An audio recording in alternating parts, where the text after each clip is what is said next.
Hi guys, good morning, welcome to new vlog. જય સ્વામિનારાયણ, જય શ્રી કૃષ્ણ. અને સવારના 11 વાગે છે ને મમ્મી જો અહીં બેઠા છે. જય સ્વામિનારાયણ. જય સ્વામિનારાયણ, જય શ્રી કૃષ્ણ, જય માતાજી. સવારમાં ક્યાં જઈએ? એવા ચોખા લેવા ગઈ હતી. ચોખા? આપણે તો છે ને ચોખા, ખીચડિયા ચોખા. ઓલા ભાતના તો આપણે છે, પણ ખીચડિયા ચોખા લેવા ગઈ હતી. એવું છે, સરસ. તો ગાઈઝ છે ને હમણાં મને બહુ બધી કોમેન્ટ આવી છે કે હમણાં તમને હું કોમેન્ટ બચાવું, બરાબર? અને નીચે હું છે ને બધે જ કોમેન્ટના છે ને વાંચતો જાય ને સ્ક્રીનશોટ મૂકતો જાય, બરાબર? તો ઘણા ખરાની કોમેન્ટો મને આવી છે વ્લોગમાં કે તમે વ્લોગ આ રીતના બનાવો એમ. મને ઘણા એમ કીધું કે વ્લોગની શરૂઆત છે ને તમે કષ્ટભંજન દેવ અને જય દ્વારકાધીશથી ચાલુ કરો એમ, અને તમારું નામ જણાવતા જાવ વ્લોગમાં એમ સ્ટાર્ટિંગમાં. તો ભાઈ જો હું ટ્રાય કરું પહેલી વાર, તો આવી રીતના હું કંઈક ટ્રાય કરવાનું વિચારું છું. તો હે ગાઈઝ, મારું નામ કેવિલ સતાણી છે. તમારા બધાનું આપણા વ્લોગમાં સ્વાગત છે. જય દ્વારકાધીશ, બરાબર? તો આ રીતના હું વ્લોગની શરૂઆત કરવાનું કંઈક વિચારું છું. તો મને કોમેન્ટમાં કહેજો કેવું લાગે છે, બરાબર? બાકી તમને કઈ રીતના ગમે ને એ રીતના કોમેન્ટ કરીને મને જણાવો. બાકી ઘણા ખરા એવી કોમેન્ટ કરીશ મમ્મી, જો આપણે વાંચવી, આપણે છે ને બધાની હમણાં કોમેન્ટ વાંચી. ત્યારે પહેલી કોમેન્ટ છે ને હું રીડ કરું છું, આમ જોવો, બરાબર? અને પહેલી કોમેન્ટ છે જયાબેન પટેલથી. તો જયાબેન, પહેલાં તો ધન્યવાદ છે તમને કોમેન્ટ કરવા માટે, થેન્ક યુ, તમારો ખૂબ ખૂબ આભાર. અને જયાબેનની કોમેન્ટ એમ છે કે ભાઈ રેસીપી બતાવો, હોમ ટૂર બતાવો, દરરોજ સવારે સાંજે રેસીપી બતાવો, દરરોજ સવારેથી સાંજ સુધીમાં જે કામ કરો છો તે વ્લોગમાં બતાવો. તો જયાબેન પટેલ, તમને થેન્ક યુ. અને હવે છે ને અમે મોસ્ટ ઓફ એવું ટ્રાય કરશું કે ભાઈ સવારમાં છે ને રેસીપી, બપોરની રેસીપી, સાંજની, એટલે બપોરે શું બનાવ્યું, સાંજે શું બનાવ્યું, તો એ બધી વસ્તુ વ્લોગમાં એડ કરશું. મમ્મી, આ જયાબેન એમ કહે છે કે ભાઈ જો સવારમાં છે ને રેસીપી બતાવો, મતલબ બપોરની રેસીપી ને સાંજની, એમ કે જમવાનું તમે શું બનાવો નહીં, અને ડેઈલી તમે સવારથી સાંજ લગીમાં શું શું કામ કરો એ વ્લોગમાં બતાવો એમ, એવું જયાબેનનું કહેવું છે, બરાબર?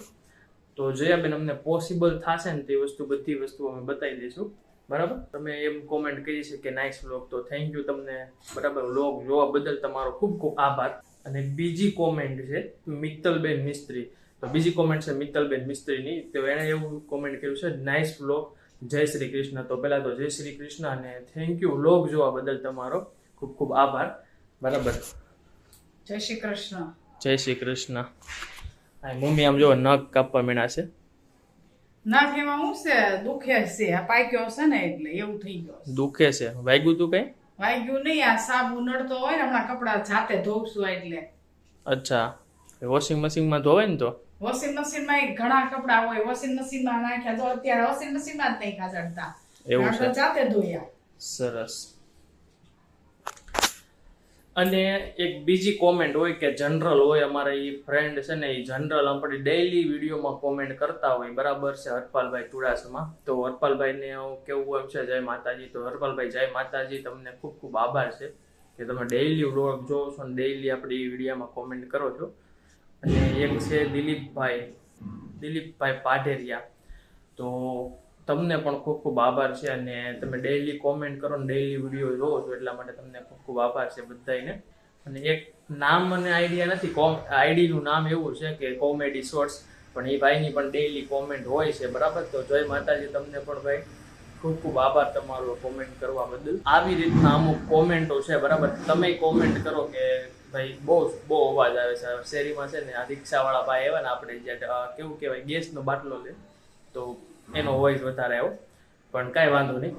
તો હું એમ કહેતો હતો કે તમને કોમેન્ટ કરો કે હું કઈ રીતના સ્ટાર્ટઅપ કરું અને શું શું બતાવું વ્લોગમાં, તો મને આઈડિયા આવે, બરાબર? સારી કોમેન્ટ કરો ને તો મને કોન્ફિડન્સ હાઈ લેવલનો જાય, તો હું કંઈક અલગ લાવું વ્લોગમાં, બરાબર ને મમ્મી? તમે અમને સપોર્ટ કરજો એટલે અમે તમને જરૂર બધું બતાવશું. હા, મતલબ ઓડિયન્સની જે ડિમાન્ડ હોય ને આપણે બધી પૂરી કરવાની છે, બરાબર? કે ટ્રાય કરશું કે સવારના વ્લોગમાં રેસીપી, બપોરના વ્લોગમાં રેસીપી અને સાંજના વ્લોગમાં રેસીપી બતાવવાની ટ્રાય કરશું. જેટલું પોસિબલ હશે જે કામ કરતા હશું બધી વસ્તુ બતાવ. તો મમ્મી, હવે અત્યારે જમવાનું શું બનાવવાનું છે? શાક, રસ, રોટલી, પાપડ ને મરચા. અચ્છા, તો ભાઈ આજનું કઈક આવું મેનુ છે. અને શાક શેનું છે? શાક મગની દાળ બનાવવાની છે, રસ છે ને એટલે ફૂટડી દાળ. તો ગાઈસ મને છે ને આખો ઉનાળો છે ને ફૂટડી દાળ આપે ને તો હું આખું ફૂટડી દાળ ખાવ મમ્મી, આખો ફૂટડી દાળ આપે ને આ મહિનો આખો તો હું આખો મહિનો ખાવ. બહુ મજા આવે. પણ મને રસ છે ને હોય મને બહુ એટલે બહુ મજા આવે ફૂટડી દાળ. અને ઓલી રોટલી કેવી કહેવાય ડબલ પડને ઈ રોટલી હોય ને ફૂટડી દાળ હોય ને એટલે હું ઈ જ ખાવ. મતલબ ટૂંકમાં મને ઈ વધારે ભાવે. અને શાકની જરૂર નહીં. શાકની જરૂર નહીં. મને છે ને વધારે કઠોળ બહુ ભાવે મમ્મી. કઠોળ હોય ને હું પણ પહેલેથી છે ને કઠોળ વધારે જ ખાઉં છું. તમારી બોડી જોવો ને આમ વ્લોગમાં નો આઈડિયા આવતી હોય પણ આમ મારી બોડી પ્રમાણેથી છે ને મને હું જીમમાં જ્યારે જાતો ને સ્ટાર્ટિંગમાં ત્યારથી હું કઠોળ ખાઉં છું તો હજી મને કઠોળ વધારે ભાવે.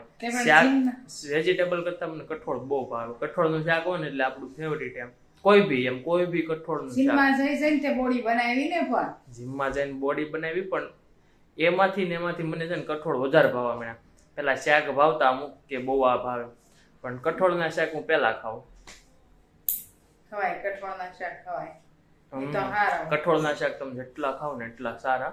બરાબર. અમે જીમમાં જતા ને તો અમને એક સર કહેતા કે કઠોળ છે ને એમાંથી વધારે પ્રોટીન મળે ને તમારું બોડી સ્ટેમિના પ્લસ થાય પ્લસ કે તમારી છે ને કે તમે કામ કરો ને એમાં તમને થાક ઓછો લાગે. બરાબર. એટલે કઠોળના શાક ન ખાતા હોય ને બધા ખાવા મળે. આના એ ફાયદા છે, ઘણા બધા ફાયદા છે. બધા ફાયદા મને નથી ખબર, તમે એકવાર ગૂગલ કરી લેજો એટલે તમને આઈડિયા આવી જાય કે ભાઈ હું એના ફાયદા છે એમ. તો ગાઈસ જુઓ રોટલી છે પડવાળી, સાથે રસ છે અને આમ જો શાક. બરાબર. શાક અને દાળ ભાત. આમાં શું છે? આમાં ભાત છે બરાબર અને સાથે મરચા. આ છે બપોરનું જમવાનું લંચ. ઓકે, આજનું બપોરનું છે. તો મસ્ત મજાનું જમી લઈએ ફટાફટ. અને આપણી ફેવરિટ છે આ દાળ મમ્મી. આ ફેવરિટ દાળ છે આપણી. તો ગાઈસ છે ને 3 વાગી ગયા છે ને મમ્મી છે ને સૂઈ ગયા હતા. હું નથી સૂતો, મમ્મી સૂઈ ગયા હતા અને જાગી ગયા છે. મજા આવી ગઈ સુવાની? થોડોક આરામ થઈ જાય ને તો મજા આવે. આરામ કોઈ દી નો થાય ને ત્યારે તો આમ મજા નો આવે. કાયમ ની ટેવ રહી. આજ કેમ માથું અલગ રીતના વળ્યું એવું લાગે છે? વાળ ધોયા છે ને તે મેં કીધું થોડી આ છૂટા રાખો યા તો હુકાઈ જાય પછી બાંધ દેવાય ને એમ તેલ નાખી. સરસ. લ્યો. અને ગાઈસ આ બધું છે ને ધાણા હુકાય છે. આપણે એને કટિંગ કરવાની છે એવું કઈ છે. કટિંગ કરવાના હે? એમ કટિંગ કરવાના છે. ધોયા હતા ને તે કોરા કરવા નાખ્યા છે. મેં કીધું મને છે ને અંગૂઠા હાથે હમણાં કપડા ધોસ ને તો અંગૂઠાની આંગળા પાકે છે. તો મેં કીધું નખ રંગી નાખવું ને તો એમાં હું બાયું કે એ તમે નખ રંગો ને કે તો એમાં અંદર પાણી નો ઉતરે કે તો તમારા પાકવા નો કરે અંગૂઠા. અચ્છા, એટલે આ નખ રંગવાનું ચાલુ છે ભાઈ. સરસ. ક્યાંય નકર જવાનું નથી. ક્યાંય જવાનું નથી એમ? ક્યાંય નથી જવાનું, ખાલી આ નખ જ રંગવાના છે. અંગૂઠા પાકે છે ને તે હમણાં સાથે કપડા ધોવશું ને એટલે મશીનમાં ધોવાય ને. પણ એમ થાય કે ગરમી છે ને કેટલી અને કાંઈ કામ ન હોય, વહેલી ગરમીની ઊંઘ ઉડી જાય તો શું કરવાનું? તો બધા ભૂતા હોય તો મોટી ચોકડી છે ત્યાં કપડા લઈને વહી જાવ એટલે ટાઈમ જાય એમ થઈ જાય. ટાઈમ જાય એમ. હા એમ. સરસ. બાનો કઈ ફોન આવ્યો તો કે? બાનો ફોન નથી આવ્યો. બાને કરવાનો હોય, બાને કરતા હોય. ખુશી સમાચાર. તો ગાઈસ છે ને હમણાં 2-3 દિવસથી ઠંડો પવન બહુ ખૂબ હતો પણ આજના દિવસે છે ને બહુ એટલે બહુ ખતરનાક છે ને ગરમી પડે છે. અને તમે જ્યાં જુઓ ને ત્યાં બફારો જ થાય છે. બરાબર. એવું નથી કે બપોર વસાડે જ તે સવારમાં હોતે ને એવું છે. બરાબર. આજે લગભગ છે ને ઠંડો પવન બહુ ઓછો છે અને બહુ એટલે બહુ ગરમી છે. અને જો મેં ગાંઠિયા બનાવ્યા કેવા છે. સરસ. ગાંઠિયા બનાવ્યા? ગાંઠિયા બનાવ્યા ને સેવ બનાવી. કાલ તો નહોતો સેવ, ગાંઠિયા અને મરચા. હા, મરચા તો બપોર તળ્યા હતા ને પડ્યા હતા પણ કાલે મેં ગાંઠિયા બનાવ્યા ને સેવ બનાવી. તો ગાઈસ છે ને અત્યારે હવે છે ને આમ જોઈને તો રોંઢું થઈ ગયું છે તો રોંઢાનું લોકો નાસ્તો કરતા હોય તો અમે છે ને નાસ્તો કરી લઈ. ગાંઠિયા બનાવ્યા હતા ને સેવ બનાવી. કાલ કઈ ગાંઠિયા બનાવ્યા મમ્મી? તું કાલ નહોતો, બહાર ગયો તો. એટલે સવારમાં કે સાંજે? સાંજે બનાવ્યા. હા, હું છે ને તાવામાં ગયો ને ત્યારે બનાવ્યા ને તાવામાં ગયો પછી. ઓકે. તો ભાઈ ઈ છે ને તાવામાં ગયો ને વિડીયો ન જોયો હોય ને તો ફટાફટ તમે જોઈ આવજો. અને ગાંઠિયા આ લોટ છે એ આપણે ઘરે બનાવ્યો કે પછી બહારથી લેવાય? ઘરની દાળ દળીને ઘરે દળ્યો ને ઘરની દાળ છે અને એની બનાવી. સેવે એની બનાવી, ગાંઠિયા એના બનાવ્યા. ઓકે.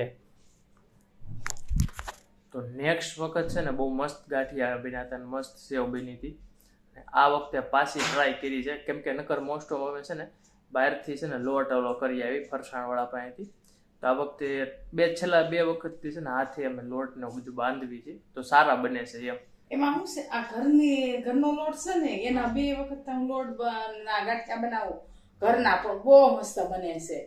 એટલે પછી ઓલફેરે સરસ બન્યા હતા ને ઘરના લોટના, તાસપેલી ઘરના લોટના જ બનાવ્યા, પણ બહુ મસ્ત વેસાણિયા કરતા.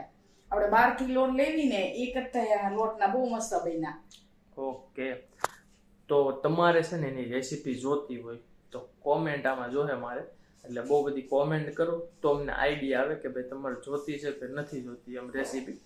તો કોમેન્ટ કરજો બરાબર. ત્યાં હું ગાંઠિયા ખાઈ લઉં. અત્યારે છે ને રોંઢું થઈ ગયું છે એટલા માટે. તો ગાઈસ આમ જો ગાંઠિયાની ડીશ આમ હલી ગઈ ને તો ગાંઠિયા અહીં ઢોળાઈ ગયા બેડ ઉપર, સોરી, તો ગાંઠિયા છે ને આમ સોફા ઉપર ઢોળાઈ ગયા. આમ જોવો, આમ ધકેલવા ગઈ તો સોફા ઉપર ઢોળાઈ ગયા બધા. સારું છે આમાં સેવ ઢોળાણી છે વધારે, કેમ કે સેવમાં થોડુંક ઓછું તેલ હોય ગાંઠિયા કરતા. કોણે કીધું?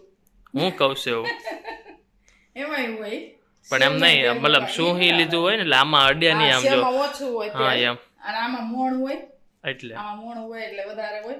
ગાંઠિયો તમે પીડ્યો હોય ને તો તરત જ તેલ આ કપડું સૂહી લે. હા એટલે એટલું મોણ તો હોય જ આમાં. તો ગાઈસ આજનો અમારો કંઈક આવો દિવસ ગયો છે. તમારો કેવો દિવસ ગયો ને એ મને કોમેન્ટમાં કરજો, બરાબર ને? આવો કંઈક દિવસ ગયો છે. જો વિડીયો મજા આવી તો લાઈક, શેર અને સબસ્ક્રાઈબ કરવાનું ભૂલતા નહીં. આવતીકાલે પાછા આવી જશું, એટલે કે બધાને જય સ્વામિનારાયણ, જય શ્રી કૃષ્ણ અને બાય બાય.